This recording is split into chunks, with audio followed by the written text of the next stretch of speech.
Bismillahirrahmanirrahim. Assalamualaikum warahmatullahi wabarakatuh. Alhamdulillahirabbil alamin. Segala puji bagi Allah Subhanahu wa taala yang Maha dekat, Maha menyaksikan, Maha mendengar, Maha tahu segala-galanya. Segala puji bagi Allah yang menguasai langit, bumi berikut segala isinya. Tidak ada nikmat yang bisa datang sehalus apapun tanpa izin Allah. Tidak ada musibah sekecil apapun yang bisa menimpa kecuali dengan izin Allah. Bergabung jin dan manusia seluruhnya menginginkan sesuatu, tidak akan pernah terjadi tanpa izin Allah. Mudah-mudahan kita menjadi orang yang hakul yakin kepada Allah, hakul yakin dengan segala janji dan jaminan Allah, karena itulah yang bernama kebahagiaan yang hakiki, yakin kepada Allah dan patuh kepada Allah. Dunia berikut isinya hanya casing saja. Hidup di dunia ini sepenuhnya ujian. Allah tidak memberikan bahagia dalam maksiat dan dosa. Allah hanya memberikan bahagia dalam iman dan amal soleh. Allahumma salli ala Sayyidina Muhammad wa ala alihi wa ashabihi ajma'in. Bapak Ibu yang baik, berikut ini ada hadis sahih yang penting sekali kita pahami tentang betapa sibuk beramal itu tidak cukup. Karena yang penting bukan bisa beramal, tetapi yang penting amal kita diterima. Bukan sedekah saja yang penting, tapi sedekah kita diterima oleh Allah. Bukan sholat saja, tapi sholat yang diterima. Ingat, setiap pagi 3 target harian utama. 1, ilmu yang manfaat. Allahumma inni as'aluka ilman nafi'an. Tidak semua ilmu manfaat. Maka hati-hati kalau sibuk sekolah, sibuk belajar, sibuk kuliah, tapi tidak ada manfaatnya dari ilmunya, untuk apa? Ilmu yang manfaat itu ilmu yang menambah yakin kepada Allah, dan ilmu yang membuat hidup kita semakin banyak manfaatnya di jalan Allah. Baru dan dikubur nanti yang nemenin kita juga ilmu yang manfaat. Di dunia kita bahagia mulia dengan ilmu yang manfaat. Di kubur kita dengan ilmu juga akan jadi teman. Target kedua apa? Rizqan thayyiban. Rezeki yang banyak? Bukan, yang baik. Membawa kebaikan bagi dunia akhirat kita. Dan yang ketiga, wa amalan mutaqabbalan. Target harian kita ilmu, manfaat, rezeki yang baik, amal yang diterima. Kenapa ilmu dulu? Karena kita tidak bisa berjumpa dengan rezeki yang baik tanpa ilmu. Kita tidak bisa punya amal yang diterima tanpa ilmu. Jadi harus ilmu dulu. Makanya kalau orang ini dekat atau jauh dari Allah, lihat dia menggunakan waktunya. Kalau waktunya hanya dipakai melihat yang sia-sia, mendengar yang sia-sia, bicara yang sia-sia, itu ciri khas orang ini semakin berjarak dengan Allah. Sia-sia ya. Dari sia-sia ini udah 1 langkah lagi menuju maksiat. Biasanya dari sia-sia langsung ke maksiat. Kalau ini udah tersisihkan. Ciri orang yang dikehendaki Allah baik, dia pasti sekuat tenaga menggunakan waktunya untuk yang manfaat, untuk meningkatkan imannya. Dia cari, dia baca, dia dengar, dia ketemu orang yang bisa membuat makin yakin ke Allah. Karena tidak ada bahagia tanpa keyakinan. Gak bisa ya. Bahagia di dunia ini yang paling utama adalah yakin kepada Allah. Yakin Allah ada, yakin Allah Maha mendengar, yakin Allah Maha kuasa atas segala-galanya, yakin Allah Maha dekat, yakin Allah Maha menyaksikan, yakin Allah Maha baik, yakin Allah Maha menguasai segala-galanya, yakin Allah tidak mengecewakan hambanya. Kalau sudah begitu, adem hidup ini. Itulah surga dunia. Dan sesudah yakin, apa cirinya? Amal soleh. Dia tidak mau melakukan apa-apa kecuali jadi amal soleh. Nah, syarat amal soleh ada berapa? 2. Satu, niatnya ikhlas. Yang kedua, caranya benar. Berikut ini akan dibacakan hadis. Ada 3 yang menjadi penghuni neraka. Yang pertama, ada yang mengatakan neraka itu disulut oleh 3 kelompok ini. Saya bacakan terjemahnya karena hadisnya panjang ya. Hadis diriwayatkan Imam Muslim, Sahih, dan beberapa kitab-kitab lain. Rasulullah SAW bersabda, sesungguhnya manusia yang pertama diadili di hari kiamat adalah orang yang mati syahid. Jadi orang yang berjuang di jalan Allah kemudian terbunuh. Ini orang pertama diadili. Lalu didatangkan dan diperlihatkan kepadanya nikmat-nikmat yang diberikan oleh Allah di dunia ini. Jadi nanti ketika diadili, Allah membuka karunia apa saja kepada orang ini. Lalu dia mengakuinya. Itu nikmat, mengenalinya. Lalu Allah bertanya kepadanya, amal apa yang engkau lakukan dengan nikmat-nikmat itu? Ia menjawab, ya Allah, aku bertempur di jalan Allah semata-mata karena engkau hingga aku mati syahid. Allah berfirman, kadzab, dusta kamu, bohong kamu. Engkau bertempur, berperang supaya dikatakan orang sebagai orang yang gagah berani, dan demikianlah yang dikatakan orang-orang tentang dirimu. Kemudian diperintahkanlah malaikat agar menyeret orang itu di atas mukanya tertelungkup lalu dilemparkan ke dalam neraka. Nauzubillahi min dzalik. Nanti kita jelaskan. Berikutnya satu-satu aja. Jadi orang ini dia tidak kurang kepeduliannya terhadap peperangan, tidak kurang perjuangannya, tidak kurang pengorbanannya sampai mati, dan tidak kurang pengakuannya. Saya berjuang karena Allah. Tapi Allah tidak bisa dibohongi siapapun karena Allah tahu wa huwa alimum bidatis sudur.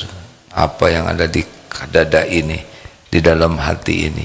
Allah tahu bahwa di lubuk hatinya dia yang kurang itu satu, yaitu dia lebih suka dengan penilaian manusia. Ingin dianggap gagah, berani, pejuang, mujahid. Dan orang-orang mengatakan demikian karena orang kan tidak tahu isi hati. Allah tahu. Dia gagal diseret jadi ahli neraka. Nanti dibahas kenapa kok sampai dikenerakakan ya. Yang kedua, berikutnya yang kedua yang diadili adalah orang yang menuntut ilmu agama dan mengajarkannya serta membaca Al-Quran. Ia didatangkan, ini nih para ustadz ya, yang belajar agama, belajar dan dakwah, belajar Quran, Baitul Quran ini ya, belajar Quran kemudian membacanya. Ini kelompok kedua. Lalu Allah perlihatkan kepadanya nikmat-nikmatnya dan mereka pun mengakuinya. Lalu Allah bertanya, apa ya amal apa yang kau lakukan dengan kenikmatan itu? Lalu ia menjawab, aku menuntut ilmu dan mengajarkannya, serta aku membaca Quran hanya karena engkau ya Allah. Lalu Allah berfirman, kadzab, dusta kamu. Engkau menuntut ilmu supaya dikatakan sebagai orang alim, orang berilmu, dan engkau membaca Quran supaya dikatakan sebagai qori. Dan demikianlah orang-orang mengatakan tentang dirimu, lalu diseret oleh malaikat, dilemparkan ke neraka. Nauzubillah. Yang ketiga adalah yang diadili orang-orang yang diberikan kelapangan rizki dengan berbagai harta benda, lalu ia didatangkan dan diperlihatkan kepadanya karunia-karunia Allah, ia pun mengakuinya. Lalu apa yang kau lakukan? Dia mengatakan, aku tidak pernah meninggalkan sedekah. Wow. Aku tidak pernah meninggalkan sedekah dan infak pada jalan yang kau sukai, melainkan pasti aku melakukannya semata-mata karena engkau. Jadi dia sedekah di setiap ada kesempatan. Lalu Allah yang maha tahu isi hati, kadzab, dusta kamu. Engkau berbuat supaya engkau disebut dermawan, dan begitulah orang-orang mengatakan tentang dirimu.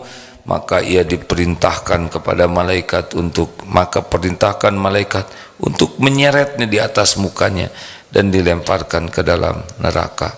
Nauzubillahi min dzalik. Ini mujahid, ustadz, ulama, qori, qoriah, dan yang suka sedekah. Kenapa Allah begitu murka?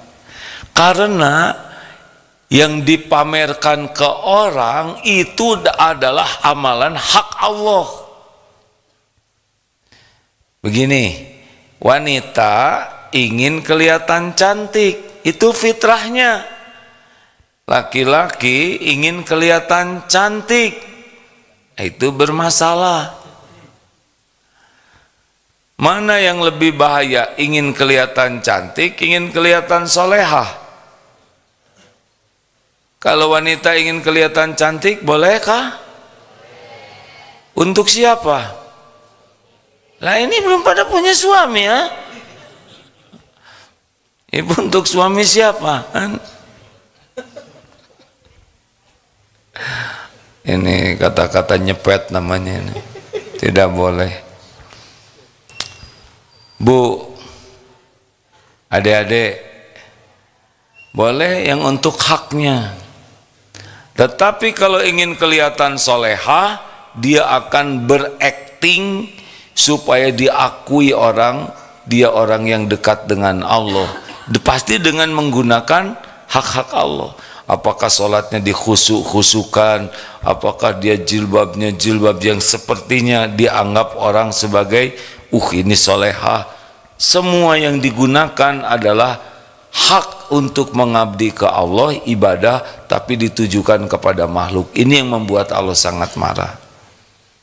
Jadi puntenlah ngedagangin Allah lah gitu, punten ya. Nah, tapi intinya apa sih? Intinya adalah orang gagal karena lebih sibuk cari penilaian makhluk. Itu intinya. Dengan menggunakan ibadah. Kan yang tadi jihad, tapi hatinya ingin diakui orang. Gagah, berani nih, pahlawan. Hapus. Wah, ini ilmunya banyak nih, dalilnya kuat, daya ingatnya hebat, wawasannya luas, kuliahnya di luar negeri, gelarnya panjang, dakwahnya menggetarkan. Semuanya itu hanya ingin dinilai oleh makhluk. Habis itu tidak bersisa, malah celaka. Termasuk Quran. Ini suaranya merdu. Ini hafalannya mutkin. Ini hafiz. Ini juara. Sibuk aja menikmati kedudukan di sisi makhluk. Apa saudara pikir gampang baca Quran ikhlas? Enggak gampang. Apalagi yang diberi kelebihan. suaranya bagus, ilmu tajwidnya, tahsinnya sempurna, itu bisa aja selama dia ngaji itu sibuk menilai orang hanya karena tahsinnya. Ini mah tua-tua error, belum bagus bacaannya, terus merendahkan orang, padahal dia sendiri baca Quran gak ngerti artinya, tapi sibuk merendahkan orang hanya karena tahsinnya. Ada yang ketika ngimamin tuh nggak inget ke Allah sama sekali, yang ingetnya kemerduan suaranya. Bismillahirrahmanirrahim, pokoknya begitulah, dilembut-lembut. Ada yang ingin seperti Imam Masjidil Haram, jadi nggak ingat ke Allah sama sekali ketika ngimamin, ketika sedang baca Quran. Yang diingat tuh mirip tidak, mirip tidak. Ada yang ingin ketahuan hafalannya panjang, jadi tiap ngimamin tuh jebet aja dia keluarin supaya nih saya nih hafalannya panjang. Ada juga yang ngeluarin ayat yang kira-kira orang lain tidak ada yang tahu, jadi kalau salah tidak bisa dikoreksi. Akal-akalan seperti ini Allah tahu. Makanya aslinya berat sekali musabaqah tilawatil Quran itu, berat sekali, karena belum tentu nyari keriduan Allah, tapi nyari penilaian juri, nyari piala, nyari hadiah. Wah kalau gitu mah saya mah nggak akan baca Quran. Ngaco lagi ini ya kan, lebih ngaco lagi. Kenapa nggak baca Quran? Takut ria. Nah ini juga udah error. Dia tidak baca Quran justru karena takut penilaian orang. Salah. Baca Quran, luruskan niatnya gitu. Hati-hati ini, lagi musim sedekah Ramadan gini, jangan sampai yang sedekahnya orang lain kita bagian menyampaikan, tapi kita di filmnya kita seakan-akan sedekahnya kita. Mengerti tak? Kita ngumpulin sedekah dari teman-teman, kemudian kita bagikan, tapi kan yang dipotret kita, di film kita, dan merasa kita teh nih saya ngebagi-bagiin. Ngejungkel itu. Kenapa jadi pada melotot begini? Hati-hati yang punya medsos, biang cari kedudukan di hati makhluk. Bukan tidak boleh, misalkan saudara sedekah 1 juta ditayangkan, ayo sedekah tayangkan, tapi yang 1 miliar diam-diam gitu. Ini mah 1 miliar enggak, 1 juta enggak, 1.000 punya orang yang ditayangkan kita film ke film kita. Hati-hati Jadi hati-hati. Dari mana latihannya? Dari awal harus latihan, jangan cari kedudukan di hati makhluk dalam hal apapun, supaya tidak merembet kepada amal-amal. Makanya orang-orang yang centil, maaf ya, yang selalu ingin kelihatan more, tahu more? Lebih dari kenyataan, itu capek itu. Yang ingin kelihatan mancung, katanya ininya diitemin ya, pinggirnya, di tengahnya ditaplok pakai capek. Yang ingin kelihatan langsing, tahan nafas terus sampai alisnya ngangkat. Yang ingin kelihatan kaya, banyak cicilannya. Adik-adik santri, usahakan jangan centil ya, capek. Orang-orang yang ingin kelihatan lebih dari kenyataan tuh capek. Salah satu sumber hidup tidak tenang adalah sibuk ingin penilaian orang. Kenapa tidak tenang? Karena Allah tidak suka. Sedang hati ini dibulak-baliknya oleh Allah. Cabut aja ketenangan, udah. Ini teh gini teh kerudung teh kenapa ini teh hese-hese mungkin ya. Gimana sih?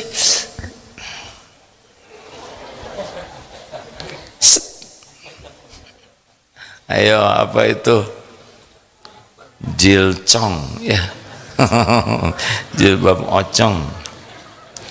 Baik, itulah bahan evaluasi kita. Berbahagialah bagi yang merdeka dari sibuk dengan penilaian orang. Kalau orang sibuk dengan penilaian manusia, pasti fokusnya casing. Kalau orang sibuk dengan penilaian Allah, bukan tidak pakai casing. Casing kan Allah yang ngebagikan. Innallaha la yanzuru ila suwarikum wa amwalikum walakin yanzuru ila qulubikum wa a'malikum. Sesungguhnya Allah tidak lihat rupa dan hartamu, tapi Allah melihat hati dan amalmu.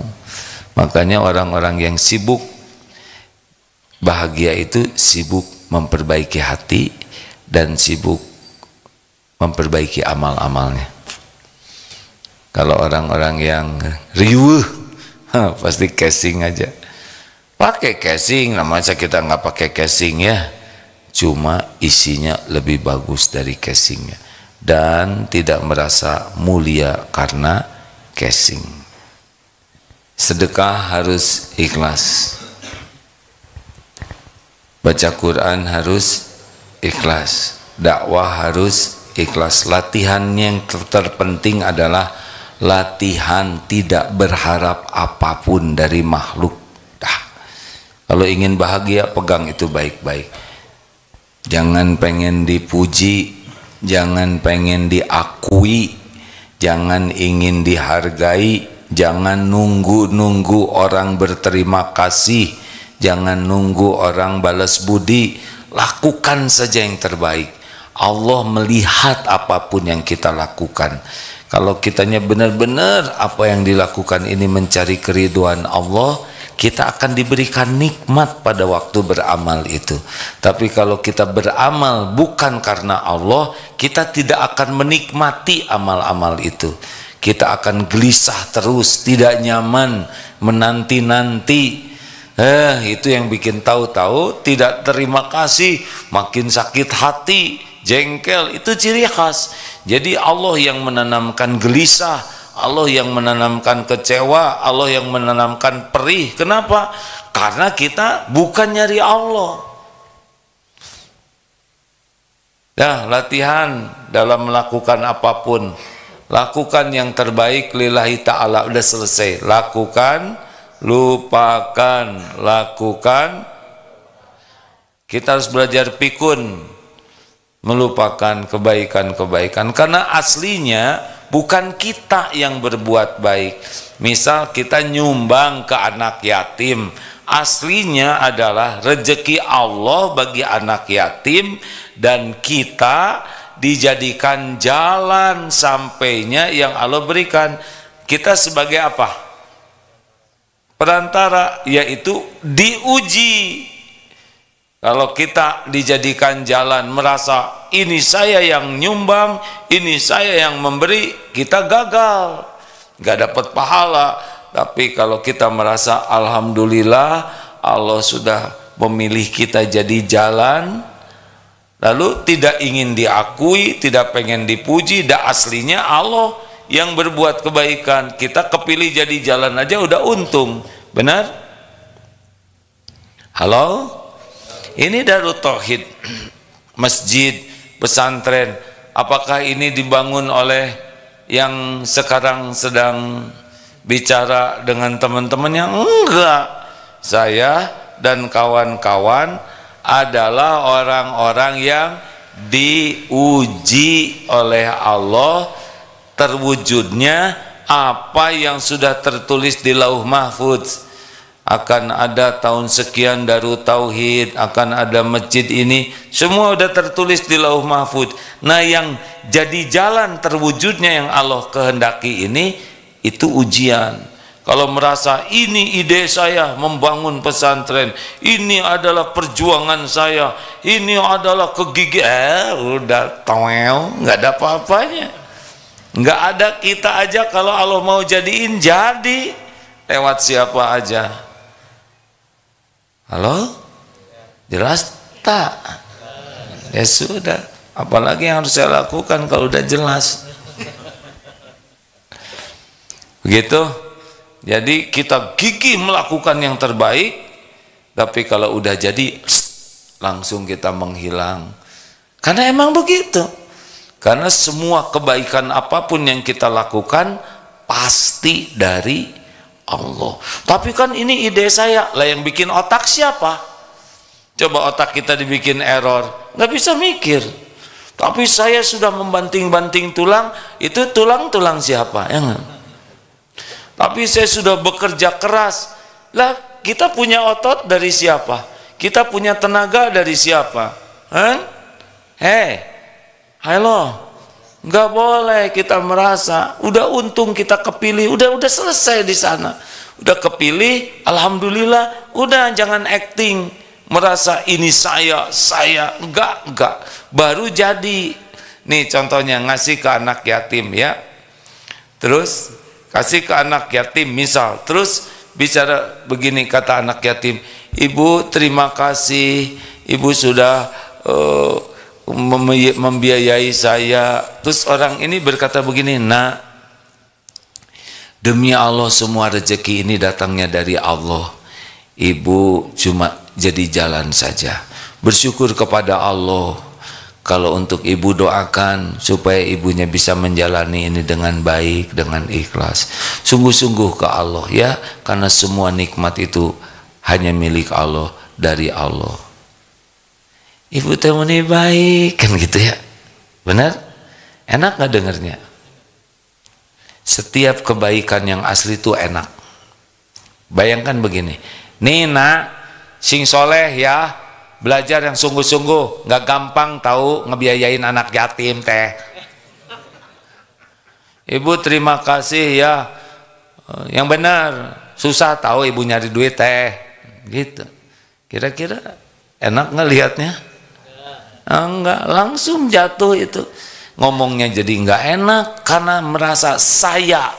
Kalau sudah saya, itu pasti nggak enak hati kita tuh. Ini tuh jeripaya saya tahu dulu nggak ada kalau nggak ada saya. Padahal kalau dia dimusnahkan hilang tuh si saya, ya kan? Saya ini yang mendirikan. Waduh, udah paling horor itu. Saya ini pasti nggak bahagia. Karena ketika ngomong saya itu, dia sudah menghilangkan Allah yang punya karunia. Jadi saya udah menuhankan dirinya. Makanya orang ujub seperti itu pasti tidak bahagia. Pasti tuh. Udah dari ujub naik jadi sombong. Kalian ini apa kerjanya? Udah sombong, ya kan? Udah gitu dengki nantinya. Jangan kayak si itu tuh. Udah. Itu penyakit iblis kan begitu. Awalnya anak khairum minhu, saya dibuat dari api, Adam dari tanah. Udah gitu merendahkan, jadi takabur, aba wastakbaro. Begitulah penyakit. Makanya udahlah, saya biasa-biasa aja lah. Sebentar lagi juga musnah kita ini. Benar? Siapa saya ini? Dikasih penyakit aja selesai, didatangi nyamuk DBD, apa tuh? DBD, hah? BDB, DBD, DST, ya. Dikasih nyamuk demam berdarah aja, udah kelenger, lawan nyamuk. Untung nyamuknya kecil, coba sebesar gajah, oh ketindihan gitu. Dikasih disentri aja pak, walaupun otot kawat, balung besi, leher beton, ahli bodybuilding, kasih bakteri, mules dah, pasti di toilet, gak ada apa-apanya lah. Begitulah, hati-hati aja. Terima kasih Bapak Ibu yang baik, terima kasih. Doa akhir majlis, subhanakallahumma bihamdik, asyhadu alla ilaha illa anta, astaghfiruka wa atubu ilaik. Assalamualaikum warahmatullahi wabarakatuh.